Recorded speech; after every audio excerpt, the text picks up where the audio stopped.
saudara? Kita akan menyiapkan hati, pikiran, tubuh, jiwa, roh kita untuk menyembah Tuhan saat pagi hari ini. Sujud dan terima kasih.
sini. Dipersilakan duduk kembali. Haleluya.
Boleh tepuk sebelah kanan kirinya.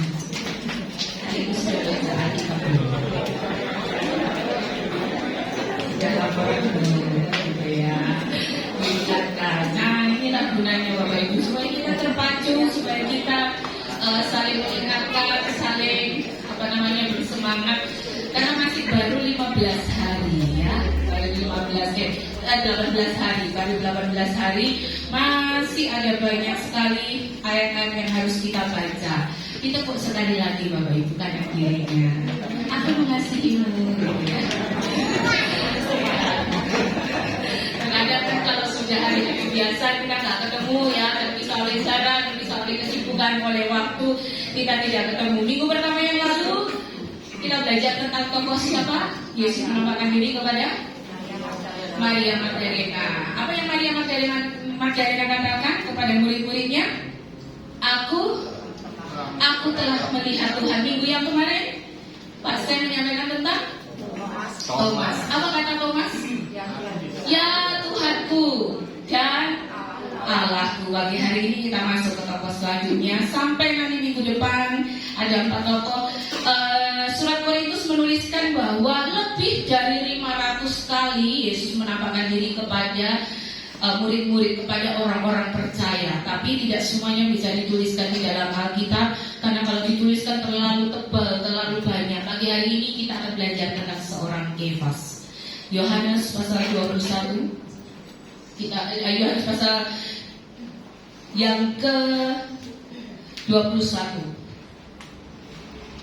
Yesus menampakkan diri kepada murid-muridnya di pantai Danau Tiberias. Danau Tiberias disebut juga Danau Galilea. Disebut juga Danau Genesaret. Disebut juga Danau satu lagi. Danau Galilea, Danau Tiberias, Danau Genesaret, satu lagi. Ini orang-orang Tiberias harus tahu ini. Satu lagi, namanya apa? Satu lagi. Ada yang tahu? Buka Google dulu ya. Depannya K. Bukan Kesia ya. Depannya K. Ki. Bukan Kirene. Itulah Simon dan Kirene. Hampir mirip gitu ya. Danau Tiberias atau Danau Galilea atau Danau Genesaret. Satunya? Kineret. Ya. Jadi kalau CH Tiberias boleh disebut CH Galilea, boleh disebut CH Genesaret gitu ya. Kineret gitu ya. Itu nama-nama dan Tiberias. Nah, kita akan lihat bersama-sama Bapak Ibu. Tetap di dalam Yohanes 21, saya belum akan baca, tapi kita akan lihat tentang siapakah Petrus. Ini konteksnya memang Yesus menampakkan diri kepada murid-muridnya, kepada ada banyak murid. Di situ ada Simon Petrus, ada Thomas yang disebut Didimus, ada Nathanael dari Kana, ada anak-anak Zebedeus, ada 2 orang murid yang lain yang tidak disebutkan. Tapi kita lihat dulu seorang Kefas. Yohanes pasal 1 ayat yang ke-44. Yohanes pasal 1 ayat yang ke-44. Saya akan bacakan untuk Bapak Ibu Saudara. Filipus itu berasal dari Betsaida, kota Andreas dan Petrus. Siapakah Petrus? Dia lahir di sebuah desa namanya Betsaida, wilayah Galilea. Saya kasih petanya di situ. Jadi dia ada di sekitar Danau Galilea atau Sea of Galilee. Dia dekat dengan Korasim, dia juga dekat dengan Kapernaum, dengan Magdala. Dan di sekitar situ itu ada Betsaida, tempat lahirnya Simon Petrus. Nah, Petrus ini adalah saudaranya Andreas, pasal yang ke-40. Salah seorang dari keduanya yang mendengar perkataan Yohanes selalu mengikuti Yesus adalah Andreas, saudara Simon Petrus. Nah, kita mengenal dulu tokoh Kefas ini ya, tokoh Petrus ini, tokoh Simon ini.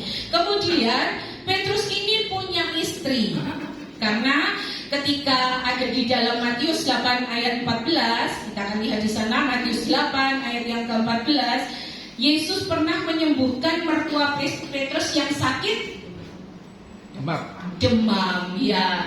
Pernah menyembuhkan mertua Petrus yang sakit demam. Ternyata pada waktu itu ada juga ya demam ya.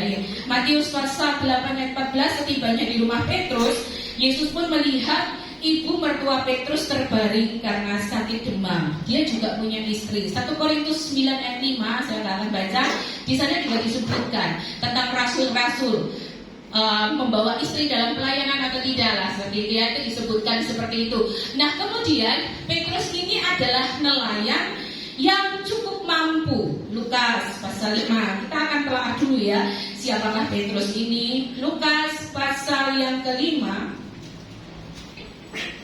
ayat yang ke-3. Ini pada saat pertama kali Yesus berjumpa dengan Petrus. Saya akan bacakan ke Bapak Ibu.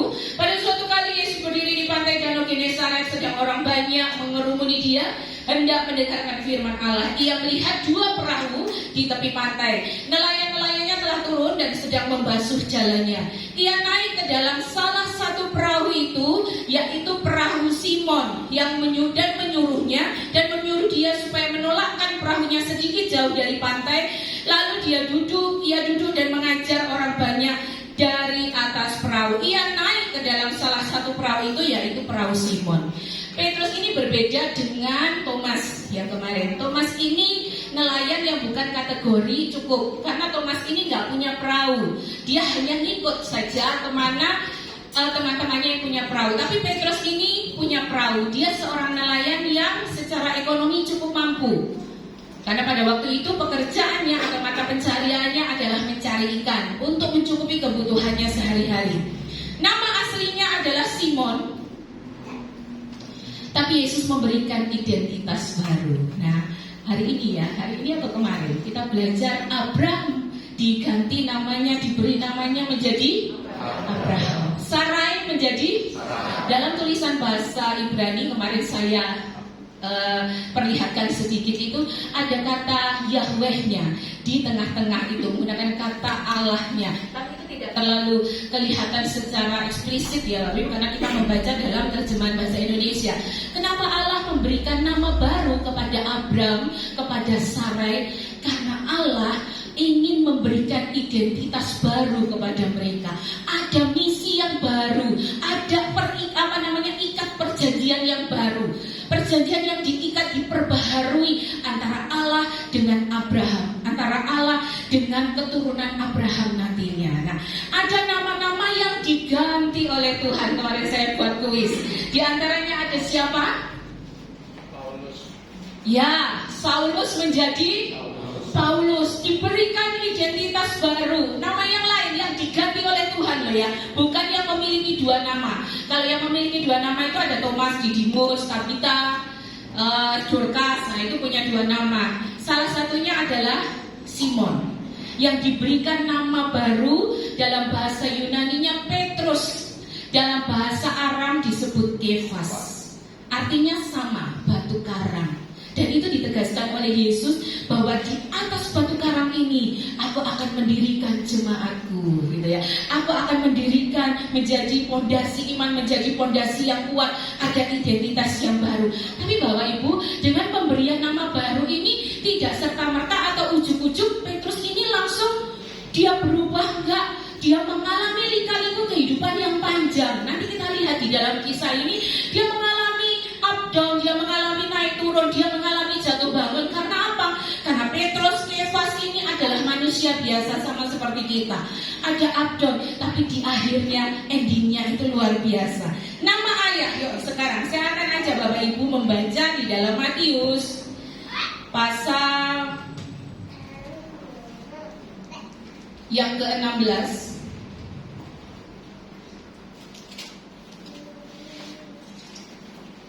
Matius pasal yang ke-16 ayat 17. Kaum pria, ini baca dulu ya. Matius 16 ayat 17. Kaum pria, nanti kaum wanita siap-siap. Yohanes 21 ayat 15. Pria dulu sekarang baca. Dalam hitungan 3, 2, 3. Kata Yesus kepadanya, "Berbahagialah engkau Simon Bidius, sebab bukan manusia yang menyatakan itu kepadamu, melainkan Bapa-Ku yang di surga." Ya, ini Yesus pernah bertanya kepada murid-muridnya, "Katamu, siapakah aku ini?" Lalu Simon Petrus itu berdiri dengan lantang, dia mengatakan, "Engkau adalah Mesias, Anak Allah yang hidup." Lalu Yesus berkata, berbahagialah engkau Simon bin Yunus. Sekarang Yohanes pasal yang ke-21 ayat 15. Jatahnya wanita sekarang membaca. Hitungan ketiga mulai dibaca. 2, 3. Sesudah saat Yesus berkata kepada Simon Petrus, Simon anak Yohanes, apakah engkau mengasihi aku lebih daripada mereka ini? Jawab Petrus kepadanya, benar Tuhan, engkau tahu bahwa aku mengasihi engkau. Kata Yesus kepadanya, gembalakanlah domba-dombaku. Ada yang beda nggak? Bedanya di mana? Mana yang benar? Anak Yunus atau anak, ya ini bukan Yunus, Nabi Yunus yang ditelan ikan besar loh ya. Bukan, jauh ini ya. Anak Yunus atau anak Yohanes? Kenapa ke anak Yohanes? Kalau dibilang anak Yunus, saya akan tanya, kenapa anak Yunus gitu ya.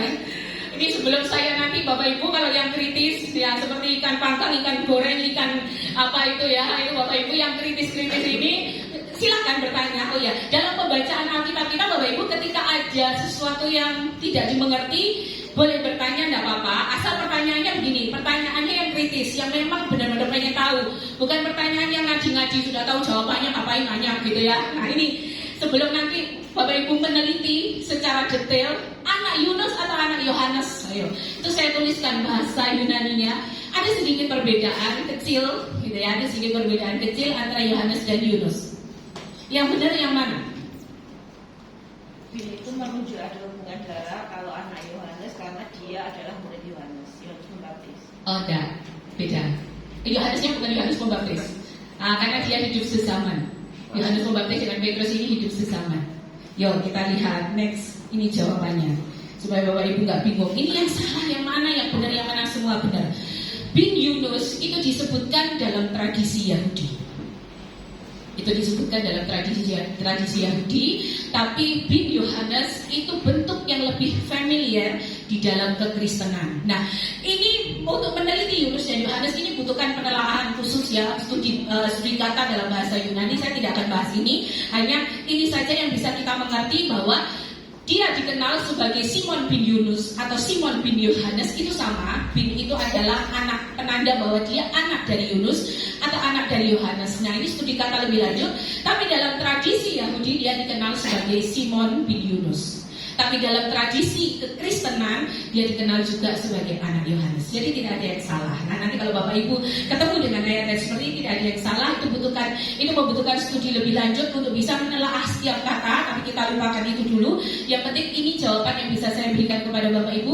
Dalam tradisi Yahudi dia disebutkan Simon bin Yunus. Tetapi dalam kekristenan dia lebih dikenal dengan Simon bin Yohanes atau anak Yohanes ya, supaya nanti tidak bingung loh, kok ini kok beda, ini kok lain gitu ya, ini kok tidak sama. Nah kita akan lihat selanjutnya tentang karakter. Kalau Bapak Ibu sedang jangan ditampilkan dulu. Kalau Bapak Ibu lihat seorang Simon Petrus ini karakternya seperti apa? Keras. Oh, keras. Batu karang. Batu karang gitu ya. Oke, ada lagi yang karakternya. Seorang Petrus ini karakternya seperti apa? Pemberani, oke. Lainnya? Impulsif. Lainnya apa? Kalau Abraham kita kenal dengan dia seorang yang pragmatis, gitu ya, seorang yang oke lah. Lo silakan pilih, kamu mau pilih yang mana? Kalau kamu ke kanan, aku ke kiri. Kalau kamu ke kiri, aku ke kanan. Nah dia ikut aja apa pilihannya Lot. Apa maunya Tuhan, wis Tuhan ayo kasih keturunan dan lain sebagainya, kan ikut aja apa yang menjadi maunya Tuhan. Nah 4 karakter yang paling utama dari seorang Simon Petrus. Yang pertama dia seorang yang ekstrovert. Ekstrovert itu apa-apa cerita gitu ya, apa-apa disampaikan, apa-apa disampaikan, diceritakan gitu, bahkan hal-hal yang kecil mungkin itu diceritakan semuanya. Nah Petrus ini seperti ini. Yang kedua dia bersemangat. Memang di antara sekian murid-muridnya dia boleh dikatakan bukan pemimpin ya, tapi dia orang yang bisa mempengaruhi murid-murid yang lain. Yohanes tadi katakan di dalam Yohanes ya, saya akan bacakan untuk Bapak Ibu. Kata Simon Petrus kepada mereka, Yohanes 21 ayat 3, aku pergi menangkap ikan. Kata mereka kepadanya, kami pergi juga dengan engkau ya. Jadi dia yang memberikan pengaruh kepada rekan-rekan yang lain. Dia bersemangat. Dia seorang yang ekstrovert, dia berapi-api. Kata orang, siapakah aku ini? Kalau kata kamu, aku ini siapa? Engkau Mesias, engkau anak Allah yang hidup. Ketika Yesus memberitahukan kematiannya, Tuhan, sekalipun aku harus mati bersama-sama dengan Engkau, aku siap menghadapinya. Wah, tadi dikatakan impulsif. Apa itu impulsif? Ya, spontan. Apa itu impulsif? Impulsif itu gini, dia ngomong, dia bertindak, dia nggak mikir konsekuensinya. Itu impulsif. Jadi dia ngomong, apa yang ada di pikirannya, oke, ayo dong. Apa yang ada di pikirannya, ayo dilakukan. Apa yang ada di pikirannya, ayo dikatakan. Ada yang seperti itu di antara Bapak Ibu? Ya. Oh. Banyak ya, ternyata ada langsung. Padahal yang jawab ada itu bukan dirinya loh, orang lain biasanya. Orang lain yang dirinya kena. Impulsif, dia ngomong sesuatu nggak mikir konsekuensinya apa. Dia melakukan sesuatu, dia nggak tahu nanti efek yang dia terima itu apa. Nah itu impulsif. Defensif, apa itu defensif? Ya, bertahan, tapi bertahannya gimana? Defensif itu lebih cenderung begini, kalau dia kena tantangan atau dia kena krisis, ambiar. Nah gitu ya, ambiar. Jadinya ketika dia kena krisis atau kena sebuah tantangan, itu ambiar. Kenyataannya apa? Ketika Yesus ditangkap oleh murid-muridnya, apa yang terjadi? Ditangkap oleh prajurit Romawi, apa yang terjadi? Menyangkali Yesus. Kabur semua, ya kan? Kabur semua termasuk Petrus ini. Terus ditanya, bukankah kamu bersama-sama dengan dia? Enggak. Itu Pak Sam kapan hari ini mengatakan bahwa dalam bahasa lain dikatakan bahwa Petrus ini melaknatkan Yesus. Tidak, aku bersumpah aku nggak kenal dengan orang ini. 3 kali terus ayam berkokok. Petrus ingat, dia nangis, dia sedih, dia juga menyesal. Sama Yudas Iskariot, kalau Bapak Ibu baca, dia juga menyesal sudah menjual Yesus. Dia mengembalikan uang itu kepada imam-imam, tapi imam-imam menolaknya dan dia membuang di bait suci. Terus Yudas kemana? Itu bukan hak kita untuk cari tahu ya. Apakah dia masuk surga, apakah dia ke neraka, itu haknya Allah. Tapi Alkitab menuliskan bahwa dia menyesal. Walaupun akhir hidupnya dia bunuh diri, dia melakukan sesuatu yang tidak baik ya. Tapi dituliskan dalam firman Tuhan bahwa Yudas itu menyesal. Petrus pun merasa sedih. Yuk kita masuk dalam Yohanes 21. Saya ajak Bapak Ibu saudara untuk membaca ayat 1 sampai ayat yang ke-14 supaya kita bisa tahu alur ceritanya. Yohanes 21 ayat 1 sampai ayat yang ke-14. Hitungan ketiga kita akan mulai baca. 2, 3. Kemudian Yesus menampakkan diri lagi kepada murid-muridnya di pantai Danau Tiberias, dan dia menampakkan diri sebagai berikut. Di pantai itu berkumpul Simon Petrus, Thomas yang disebut Didimus, Nathanael dari Kana yang di Galilea, anak-anak Zebedeus, dan 2 orang muridnya yang lain. Kata Simon Petrus kepada mereka, "Aku pergi menangkap ikan." Kata mereka kepadanya, "Kami pergi juga dengan engkau." Mereka berangkat lalu naik ke perahu, tapi malam itu mereka tidak menangkap apa-apa. Ketika hari mulai siang, Yesus berdiri di pantai, akan tetapi murid-murid itu tidak tahu bahwa itu adalah Yesus. Kata Yesus kepada mereka, "Hai anak-anak, adakah kamu mempunyai lauk pauk?" Jawab mereka, "Tidak ada." Maka kata Yesus kepada mereka, "Tebarkanlah jalamu di sebelah kanan perahu, maka akan kamu peroleh." Lalu mereka menebarkannya, dan mereka tidak dapat menariknya lagi karena banyaknya ikan. Maka murid yang dikasihi Yesus itu berkata kepada Petrus, "Itu Tuhan." Ketika Petrus mendengar bahwa itu adalah Tuhan, maka ia mengenakan pakaiannya, sebab ia tidak berpakaian, lalu terjun ke dalam danau. Murid-murid yang lain datang dengan perahu karena mereka tidak jauh dari darat, hanya kira-kira 200 hasta saja, dan mereka menghela jala yang penuh ikan itu. Ketika mereka tiba di darat, mereka melihat api arang dan di atasnya ikan dan roti. Kata Yesus kepada mereka, "Bawalah beberapa ikan yang baru kamu tangkap itu." Simon Petrus naik ke perahu lalu menghela jala itu ke darat penuh ikan-ikan besar, 153 ekor banyaknya, dan sungguh pun sebanyak itu jala itu tidak koyak. Kata Yesus kepada mereka, marilah dan sarapanlah. Tidak ada di antara murid-murid itu yang berani bertanya kepadanya, siapakah engkau? Sebab mereka tahu bahwa ia adalah Tuhan. Yesus maju ke depan, mengambil roti dan memberikannya kepada mereka. Demikian juga ikan itu. Itulah ketiga kalinya Yesus menampakkan diri kepada murid-muridnya sesudah ia bangkit dari antara orang mati. Saya akan membacakan buat Bapak-Ibu di dalam Lukas. Ini sedikit mirip, tapi berbeda waktunya, Bapak-Ibu. Jadi Lukas pasal 5. Pada suatu kali Yesus berdiri di pantai Danau Genesaret, sedang orang banyak mengerumuni dia hendak mendengarkan firman Allah. Ia melihat dua perahu di tepi pantai, nelayan-nelayannya telah turun dan sedang membasuh jalannya. Ia naik ke dalam salah satu perahu itu, yaitu perahu Simon, dan menyuruh dia supaya menolakkan perahunya sedikit jauh dari pantai. Lalu ia duduk dan mengajar orang banyak dari atas perahu.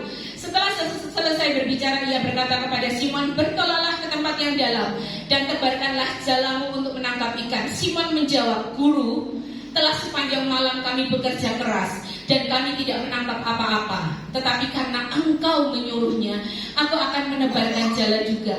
Dan setelah mereka melakukannya, mereka menangkap sejumlah besar ikan sehingga jala mereka mulai koyak. Hampir mirip, tapi berbeda.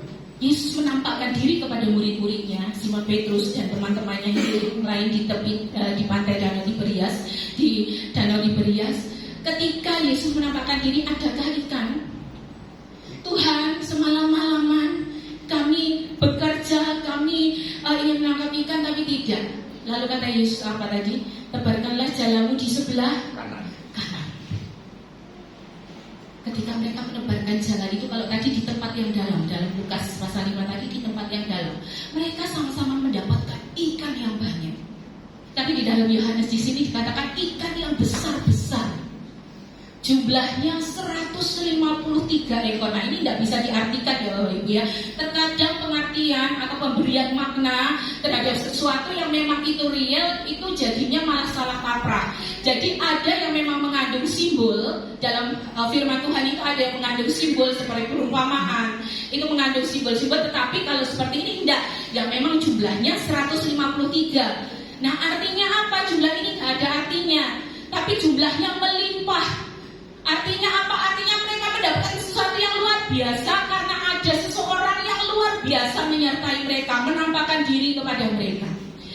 Yang pertama, ketika Yesus masuk di dalam perahunya Simon itu Yesus berkata, adakah ikan? Apa yang kamu peroleh? Tuhan, Guru, waktu itu ya, Guru, semalam-malaman kami bekerja keras, bertolaklah ke tempat yang lebih dalam dan tebarkanlah jalamu di sana. Mereka manut, mereka ikut menebarkan jalannya. Mereka menangkap sejumlah besar ikan, banyak ikannya, tapi jala mereka mulai koyak. Nah, di pantai Tiberias ini seolah-olah Simon ini diingatkan lagi tentang peristiwa di mana dia bertemu dengan gurunya pada waktu pertama kali. Nah, kisah ini, Bapak Ibu, kenapa Yesus harus menampakkan diri kepada mereka dan mengapa kok mereka ini kok ingin kembali untuk sementara waktu ke pekerjaannya yang semula. Dalam Lukas pasal 5, ketika mereka sudah menghela jalannya dan menangkap sejumlah besar ikan, Yesus berkata kepada Petrus, kamu akan kujadikan penjala manusia. Nah, apa yang Yesus katakan, perhatikan ini ya, kamu akan kujadikan penjala manusia. Tapi lupa, gitu ya, lupa dengan apa yang Tuhan janjikan, dengan apa yang Tuhan nyatakan dalam kehidupan murid-murid pada waktu itu. Lupa, Bapak Ibu. Firman Tuhan ini juga ada lupa, gitu ya. Sudah 1 minggu berlalu, lupa. Nah, ini Yesus sendiri yang bersama-sama dengan murid-murid. Yesus yang selalu hidup bersama dengan mereka. Kemana Yesus pergi, murid-murid ada. Di mana murid-murid ada, Yesus pun ada di sana. Tentunya banyak sekali apa yang Yesus sampaikan kepada mereka. Tapi itu melupakan. Tapi kemanusiaan mereka itu membuat itu lupa. Nah, di pantai Tiberias ini, ketika Yesus menampakkan diri kepada murid-murid, seolah-olah diajak lagi ke waktu yang lampau, seolah-olah diajak lagi mengingatkan yang lalu. Dan ketika ada melampau padamu, nggak ada. jalamu di sebelah kanan. Mereka masih ngomong, semalam-malaman kami sudah bekerja keras, bekerja untuk mendapatkan itu. Tapi mereka melakukan juga menebarkan jalannya di sebelah kanan, dan mereka mendapatkan sejumlah besar ikan. Karena ada pribadi yang luar biasa. Taat dulu, berkat kemudian. Taat dulu, maka berkat-berkat itu akan menyertai. Nah, Bapak Ibu, tidak berhenti sampai di situ. Hal yang menarik adalah ketika mereka sudah selesai menghela jala 153 ekor didapat, mereka juga sudah sarapan karena di pantai itu sudah ada arang, ada roti, ada ikan di atasnya, dan mereka sarapan. Ada hal yang menarik di dalam Yohanes pasal 21 ayat selanjutnya. Ini adalah obrolan antara Yesus dengan Kefas ini. Obrolan ini menarik. Ditampilkan, saya berusaha menuliskannya supaya Bapak Ibu bisa memahami sedikit demi sedikit. Kita baca dalam bahasa Indonesia seolah-olah biasa ya. Yesus bertanya 3 kali. Yang pertama dia katakan adalah, yang pertama dia tanyakan kepada Simon ini, Simon, anak Yohanes, apakah engkau mengasihi aku lebih daripada mereka ini? Pertanyaannya simpel ya. Apakah engkau mengasihi aku lebih daripada mereka ini? Lalu jawab Simon, benar Tuhan, engkau tahu bahwa aku mengasihi engkau. Tapi perbedaannya di mana? Yang pertama ini Yesus mengatakan, apakah engkau mengasihi aku dengan kasih agape lebih dari mereka ini? Yesus menuntut sebuah komitmen dalam diri Simon Petrus. Tapi Petrus gak mampu untuk menjawabnya. Dia menjawab, ya Tuhan, aku mengasihi engkau sebagai sahabatku. Menggunakan kasih filia. Aku mengasihi engkau, tadi saya katakan Bapak Ibu, ya saya menyuruh Bapak Ibu tepuk kanan kirinya. Aku mengasihimu. Ya, itu kasih apa? Kasih filia ini, mengasihi sebagai seorang sahabat. Kadang seorang sahabat, memang kadang ada yang sahabat bestie gitu ya, ada yang sahabat dekat, close friend gitu, visinya dikatakan, curhat juga, unek-uneknya kalau lagi punya kegalauan yang diseruduk ya sahabatnya ini gitu ya, dengar aku gitu ya, itu mengasihi sebagai seorang sahabat. Tapi kasih itu terbatas. Ya, kasih itu terbatas. Ketika mungkin disakiti oleh sahabatnya, kasih itu mulai mudar, gitu ya. Itu manusiawi. Tapi Yesus mengatakan, apakah kamu agape aku, agapasmi, pleontoton, gitu ya. Apakah kamu mengasihi aku dengan kasih yang tak bersyarat lebih dari mereka ini? Petrus nggak bisa jawab. Dia ngomong sama Tuhan, Tuhan, aku mengasihimu sebagai seorang sahabat. Yang kedua, tuntutannya Yesus lebih dikecilkan lagi, enggak lebih dari mereka ini. Tapi yang kedua, Yesus katakan bahwa agapasmi, apakah engkau mengasihi aku dengan kasih yang tidak bersyarat? Petrus sama juga jawabnya, Tuhan, aku mengasihimu sebagai seorang sahabat. Next, ayat yang ke-16. Aku mengasihimu sebagai seorang sahabat. Aku mengasihimu bahwa engkau tahu bahwa aku ini sahabatmu. Lalu yang ketiga, Yesus tahu apa yang Petrus mampu lakukan ya. Yang ketiga, dia tidak memakai kata agapasmi, tapi yang ketiga, next, dia memakai kata pileismi. Pileomi. Apakah kamu mengasihiku sebagai seorang sahabat? Petrus menjawab, ya Tuhan, aku mengasihimu sebagai seorang sahabat. Dan pertanyaan yang ketiga ini menghancurkan hati Petrus. Dia tahu engkau tahu segala sesuatu, dan engkau tahu bahwa aku mengasihi engkau. Menurut para komentari menuliskan bahwa 3 kenyakalan Petrus ini dibalas dengan 3 pertanyaan Yesus. Tapi itu enggak masuk ya. Yesus hanya bertanya, dia menurunkan standarnya. Dia menurunkan apa yang Yesus mau. Yesus tidak menuntut Petrus untuk bisa mengasihi dengan kasih tak bersyarat. Yesus juga tidak menuntut Petrus untuk bisa mengasihi lebih dari apapun. Tapi Yesus bertanya, apakah kau mengasihi aku sebagai seorang sahabat? Petrus menjawab, ya Tuhan, aku mengasihi engkau sebagai seorang sahabat. Bapak Ibu perhatikan, 3 kali Yesus katakan, gembalakanlah domba-dombaku. kata domba di sini bukan domba dewasa, tapi anak domba yang harus dikasih makan, yang harus dibimbing, yang harus dituturi, yang harus menguras emosi dan pikiran. Nah, Petrus dipercayakan itu, gembalakanlah domba-dombaku, gembalakanlah semua kawanan dombaku nantinya. Dan memang nantinya murid-murid Petrus ini menjadi sosok guru dalam gereja. Ketika gereja pertama terbentuk setelah masa Pentakosta, Petrus ini menggembalakan gereja-gereja yang tentunya tersebar. Dan bagaimana Petrus mati, Yesus pun juga mengatakan di sini. Nah, bagaimana mungkin Petrus berani mengatakan bahwa Tuhan, aku mengasihimu lebih dari mereka ini. Tuhan, sekalipun aku harus mati dengan engkau, aku mau ikut. Tuhan, aku mengasihimu dengan kasih yang tidak bersyarat. Tapi tidak bisa dipungkiri bahwa simbol ayam berkokok itu mengingatkan Petrus akan apa yang sudah dia lakukan. Ketika orang-orang bertanya, apakah kau bersama-sama dengan dia ini?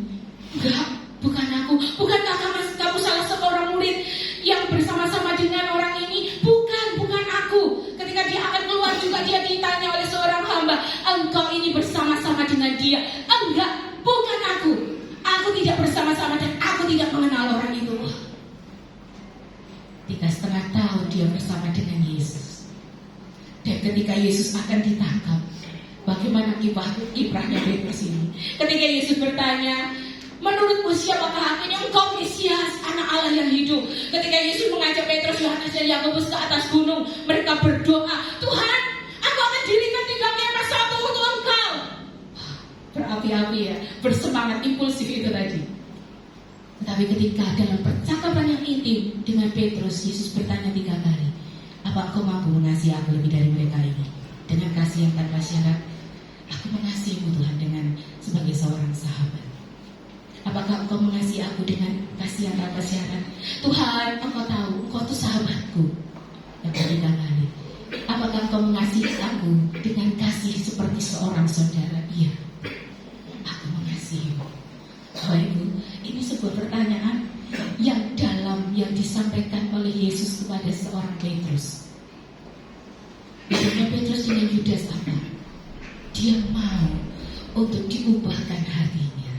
Dia mau untuk bisa berubah dalam kehidupannya. Dia nggak mau seperti yang dulu. Yang dulu dia impulsif. Dia bisa melakukan segalanya tanpa berpikir panjang. Dia mampu melakukan hanya omong tok tanpa bisa dilakukan. Tetapi pertanyaan-pertanyaan Yesus ini, kasih Tuhan di dalam kebangkitan Kristus itu mengubah kehidupannya Petrus. Apa saja yang diubah? Ada 3 hal yang diubah. Yang pertama adalah kasih Allah itu mengubah hati. Mengubah hati seorang Kefas. Jadi Kefas ini yang dulunya tidak teratur hidupnya, ekstrovert yang tanpa batasan. Tapi ketika kasih itu melingkupi dia, ketika dia tahu bahwa ada kasih Yesus yang besar, kebangkitan Kristus itu mengubah hatinya. Yang kedua, kasih Yesus, kebangkitan Yesus itu memulihkan apa? Memulihkan komitmen dari Petrus. Mungkin dia dulu berapi-api, aku siap mati Tuhan buat engkau. Tapi geletek, pret gitu ya. Kalau Tuhan Yesus bilang dalam bahasa sekarang, kamu ngomong apa sih? Pret, mau kamu pergi ya, kamu meninggalkan aku, nggak ada yang disalib siapa? Ayo, yang tunggu disalib ada Maria itu sama ada Yohanes kan. Nanti minggu depan ada lagi 1 orang yang ada disalib, ada di depan tubuh ya. Ada lagi orang yang disalib yang dia tahu betul tentang kisah ini ya. Pret kamu itu, komitmen apa itu? Kena hujan badai aja, kena hujan dikit, doa gak datang ya pret gitu ya. Mengasihi Tuhan, gitu ya, itu seperti itu ya. Itu kena masalah dikit aja, terus pret meninggalkan Tuhan. Gitu, gak gereja wes ada masalah, ada ini dan lain sebagainya. Kalau ibu komitmen, dibutuhkan komitmen. Pemulihan ini, pemulihan komitmennya Petrus. Dan yang ketiga adalah tanggung jawab. Ketika hati itu sudah dipulihkan dan Petrus ini berkomitmen, karena di bagian terakhirnya dikatakan ikutlah aku. Petrus mengikut Tuhan. Olehnya kalau Bapak Ibu mendengar, melihat, mengingat kembali lagu Mengikut Yesus itulah kesukaan hatiku, ku lepas semua hakku. Itu berat loh Bapak Ibu, kasih Tuhan. Hakku yang ini nggak tak lepas, hakku yang ini nggak dulu Tuhan, gitu ya. Komitmen itu berat. Yesus mengatakan ikutlah aku, ikutlah aku. Dan Petrus mau. Komitmennya diperbaharui, maka Yesus memberikan tanggung jawab, gembalakanlah domba-dombaku, gembalakanlah kawan dombaku. Bukan domba-domba yang dewasa, tapi domba-domba yang masih anak-anak, yang masih butuh makan, yang masih butuh nasihat, yang masih butuh bimbingan, butuh kerja keras, butuh ini. Dan memang benar Bapak Ibu, ketika nanti hari raya Pentakosta gereja itu berdiri, Petrus ini punya kiprah yang besar di sana untuk membimbing, untuk bisa melaksanakan tugas pelayanannya dia. Yesus kemana? Yesus sudah naik ke surga. Tapi di dunia ini ada Petrus, ada rasul-rasul yang punya tanggung jawab untuk bisa memuridkan, untuk bisa mendewasakan umat Tuhan.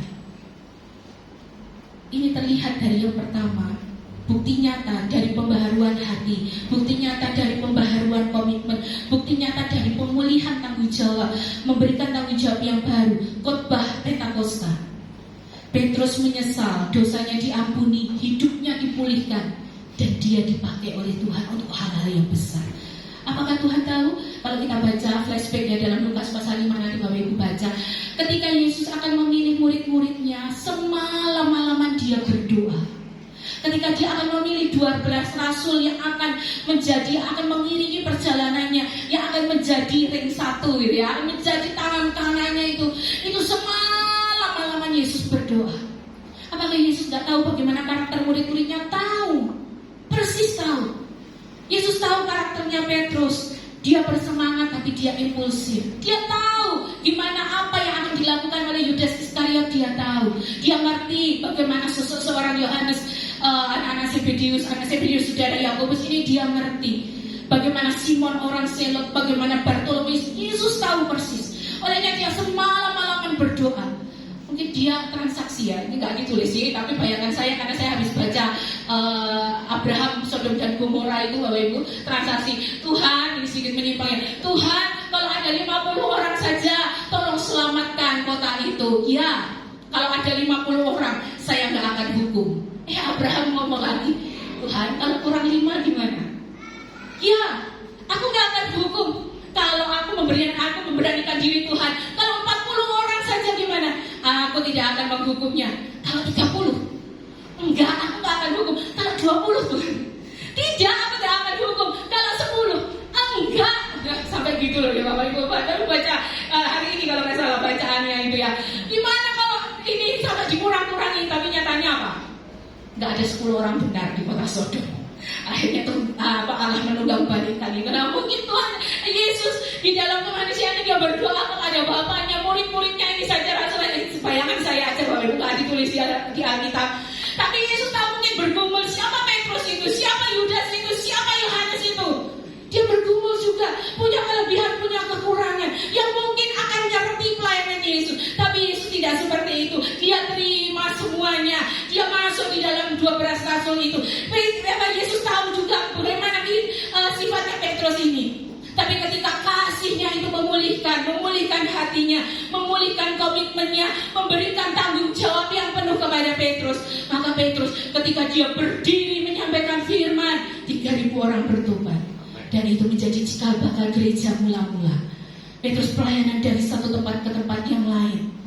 Mungkin gaya pelayanannya berbeda dengan Paulus. Karena setelah itu dalam Kisah Para Rasul di bagian endingnya Paulus masuk dan dia meneruskan pelayanannya melalui surat-suratnya yang luar biasa itu.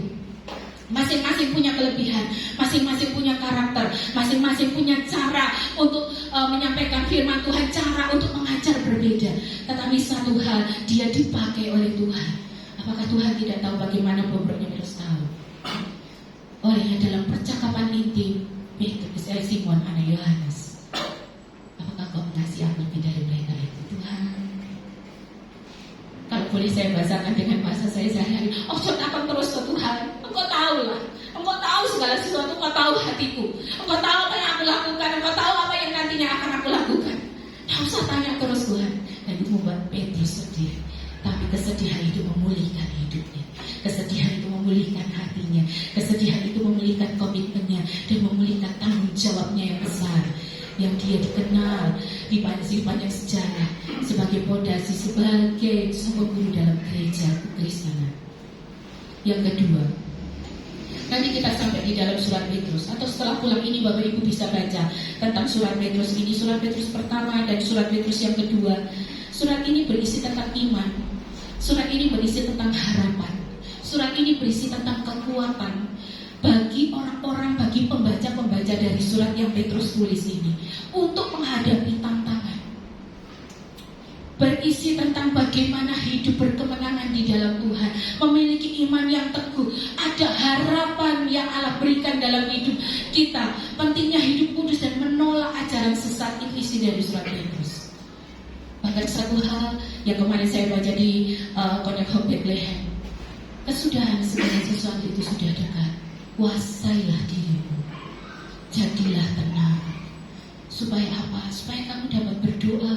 Karena dari dalam doa itu ada pengharapan. Olehnya Bapak Ibu, milikilah waktu doa. Bulan Mei ini kita akan bahas tentang doa. Ketika Bapak Ibu bergereja di gereja, berdoalah dengan sungguh-sungguh. Anak Bapak Ibu itu melihat bagaimana kita berdoa. Apalagi di rumah, jangan cuma doa makan, doa mau pergi, enggak. Syukur-syukur kalau dalam bacaan ini Bapak Ibu punya altar keluarga, punya doa bersama di pagi hari atau di malam hari. Itu adalah sebuah gaya hidup yang nantinya ketika anak-anak ini sudah lepas dari kita, ketika kita sudah gak ada lagi, mereka mewarisi ini. Olehnya kalau misalnya saya tegur, saya beberapa kali tegur, kalau pas di gereja ayo doa. Di gereja gak bisa main-main. Makanya kalau di gereja masuk, datang di dalam ibadah ini, di dalam ruangan ini. Lah aku ada anak kecil bukan alasan. Itu berkat. Dan itu harus kita ajar, itu harus kita didik. Saya memang keras. Harus kita didik. Dicek kalau sudah besar ke gereja atau enggak. Kalau sudah kuliah di mana-mana, dicek. Sudah ke gereja atau belum? Sudah baca Alkitab atau belum? Sudah doa atau belum? Mereka enggak autopilot Bapak Ibu. Anak-anak ini enggak autopilot yang istilahnya sekarang-karangmu, kamu mau tumbuh, kamu mau besar loh dewe. Enggak. Ada orang tua, ada papa, ada mama, ada mbah yang bisa jadi teladan. Ya kalau ke gereja sungguh-sungguh, apalagi di rumah. Kemarin saya ngobrol dengan Pak Asep. Kalau berdoa Pak Asep tanya ke saya, kalau berdoa bayangannya kemana sih? Gak ono ya. Ya kadang membayangkan berhadapan langsung dengan Tuhan. Pernah nggak kalau doa ini bayangannya kemana? Ya kadang sih ya kayak gitu ya. Olehnya gimana tips dan triknya? Kalau berdoa itu ngomong bersuara, nggak umi-umi. Kalau umi-umi di dalam hati, suy-suy nekluk. Aminnya besok pagi gitu ya. Aminnya besok pagi, wah saya sudah berdoa semalam-malaman gitu ya. Saya berdoa semalam suntuk orang, keturun gitu ya. Itu sudah pikiran kemana-mana setelah ngantuk. Olehnya kalau berdoa bersuara. Supaya apa? Supaya telinga kita mendengar, supaya pikiran kita fokus, supaya hati kita juga bisa kita kendalikan. Supaya pikiran gak gerambiang kemana-mana. Ayo Bapak Ibu ke gereja nyanyi kayak tadi, Roh Allah ada di dalamku, mawes apa ya, besok piye ya, ayo, siapa yang bayangin gitu? Pikiran tubuhnya di gereja, tapi pikirannya ada di mana-mana. Kalau di gereja, fokuslah di gereja. Olehnya kalau nyanyi harus bersuara. Gak cuma umi-umi tok. Kalau umi-umi tok gak kerungu, nanti malah kesambet gitu ya, kesambet. Kalau dengar firman dengan gak ngobrol sendiri, tapi dengar dengan fokus gitu ya. Dengar dengan fokus. Hoyok-hoyok sebelah kalau sudah mulai tekluk, gitu ya. Kalau sudah mulai tekluk. Tapi juga heran ya, Yusuf itu mendapatkan visi dari Allah ketika dia tidur. Jadi kalau ada yang ngantuk, jangan-jangan dia dapat visi dari Tuhan di saat dia tidur. Tapi bukan begitu konteksnya ya Bapak Ibu. Yang kalau datang ke gereja, lah kalau ke gereja cuma ngurus anak toh, itu untuk apa? Duduk diam dengar firman Tuhan, memuji Tuhan. Handphone ditaruh, gak usah pasang status dulu. Pasang statusnya nanti setelah selesai ibadah. Gitu ya, pasang status tadi khotbahnya ini gak apa-apa. Bapak Ibu mau foto gereja gak apa-apa, itu nanti aja. Ini kembali lagi ke Petrus ini ya. Surat Petrus ini berisi tentang iman. Bagaimana membangun iman, bagaimana membangun harapan, bagaimana mendapatkan kekuatan di tengah situasi yang sulit ini. Nah, kemarin apa ya? Mengapa atau manfaat? Manfaat kita berdoa. Salah satunya adalah mampu untuk menjalani kehidupan yang sulit. Saya tanya, memang kehidupan ini sulit? Sulit gak? Uangnya loh, sulit banget. Tiap hari harus menguras energi, harus menguras pikiran gitu. Apalagi kalau ketemu hal-hal yang di luar ekspektasi kita. Olehnya dongo gitu ya. Dengan kita berdoa, kita mampu menghadapi segala sesuatu. Jawaban yang keren adalah berdoa itu membuat kita pede. Amin. Amin. Ya, amin Om Paulus ya. Berdoa itu membuat kita itu pede. Oh ya, pede. Josi ini mau naik motor ke Kalun, ditanya mamanya belum lewat-lewat dongo. Pede dia jalan sampai Kalun naik motor gitu kan ya. Benar gak? Betul kan ya, karena dongo itu tadi. Aku dongo sek supaya mampu motoran PP Kalun. Jadi kan mamanya gak ada. Ya itu Bapak Ibu ya. Jadi surat Petrus mengajarkan pada kita, dan itulah perubahan hidup dari seorang Kefas. Dulunya dia impulsif itu tadi, segala sesuatu gak mikir dia lakukan. Tapi sejak dia berjumpa, ada obrolan manis dengan Tuhan, itu mengubah semuanya. Saya tutup dengan sebuah pernyataan dari John Calvin. John Calvin menuliskan seperti ini: kasih yang suam-suam kuku dan hati yang hanya sedikit di atas perasaan tidak peduli, serta komitmen yang dangkal adalah sesuatu yang tidak layak diberikan kepada Tuhan. Oleh di dalam Wahyu pada jemaat di mana itu saya lupa, di salah satu jemaat itu, kasih yang suap-suap kuku Laodikia, dia akan dimuntahkan. Karena apa? Ya ini loh, kasih yang suap-suap kuku, hati yang tidak sungguh-sungguh, komitmen yang dangkal, itu gak layak di hadapan Tuhan. Kalau tidak dilakukan dengan segenap hati, itu dosa. Kalau tidak dilakukan dengan segenap jiwa, itu dosa. Olehnya pentingnya Bapak Ibu mempersiapkan. Mau doa Sabtu itu dipersiapkan, pikirannya dijaga, hatinya dijaga. Mau ibadah Minggu, setiap Sabtu di sini orang-orang yang pendoa ini, saya sebut aja pendoa ya, karena yang datang ya itu toh, gitu ya. Yang pendoa ini berdoa supaya jemaat itu besok pagi mempersiapkan diri dengan sungguh-sungguh loh, didoakan. Kenapa? Masalah ini bisa ambiar, bisa tidak datang ke gereja atau datang ke gereja dengan kemerungsung. Nah itu tidak baik untuk Tuhan. Persembahan kita lagi bukan lembu dan sapi, bukan persembahan secara fisik, tapi hati dan hidup kita yang kita persembahkan oleh Tuhan. Melalui Petrus ini kita belajar kebangkitan Kristus, kasih yang besar itu, kasih yang tanpa syarat itu mampu mengubahkan hati, itu mampu mengubahkan komitmen supaya kita sungguh-sungguh di hadapan Tuhan. Dan ketika hati dan komitmen itu berubah, ada tanggung jawab baru yang Tuhan berikan. Ada tanggung jawab baru yang Tuhan berikan dalam setiap lini kehidupan kita, dalam pekerjaan Bapak Ibu, sekolah anak-anaknya, di dalam anak-anaknya, oh ya berprestasi, dan ada tanggung jawab baru. Karena apa? Karena hati Bapak Ibu dipulihkan, komitmen Bapak Ibu dipulihkan, dan tanggung jawab itu menyertai, berbanding lurus dengan kehidupan kita. Makanya kita mau belajar melalui penampakan diri Yesus kepada murid-muridnya dan tokoh-tokoh ini. Kita belajar Maria Magdalena, seorang perempuan dipakai oleh Tuhan, dianggap saksi yang tidak sah, tapi dia dipercayakan untuk memberitakan kebangkitannya. Thomas, dia seorang yang ragu-ragu, tapi Tuhan pakai melalui bibirnya, melalui hidupnya. Ya Tuhanku dan Allahku, ada pujian di sana. Melalui Kefas atau Petrus, hidupnya yang sembrono istilahnya gitu ya. Sebelum dipulihkan dia sembrono, tapi Tuhan atur. Dia menjadi sokong guru, dia menjadi pimpinan dari jemaat.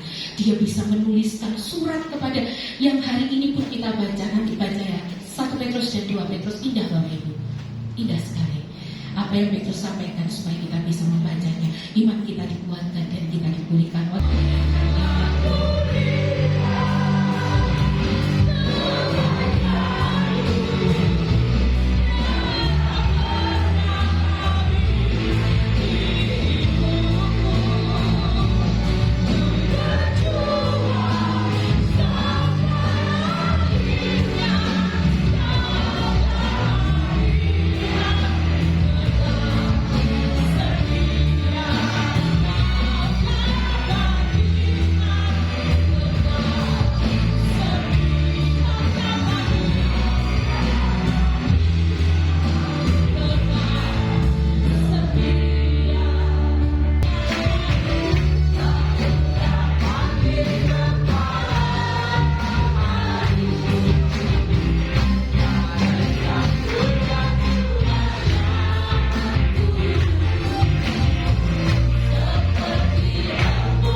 Pulanglah dengan bersukacita dan terimalah berkat dari Tuhan. Kasih karunia dan damai sejahtera yang berlimpah-limpah dari Allah Bapa di sorga, kasih sayang dan cinta dari Tuhan kita Yesus Kristus, serta pertolongan, penghiburan, dan penyertaan dari Roh Kudus menyertai kita semua mulai saat pagi hari ini dan sampai selama-lamanya. Pulang diberkati di dalam nama Tuhan Yesus. Kami sudah berdoa dan mengucap syukur menerima segala berkat Tuhan ini. Bapa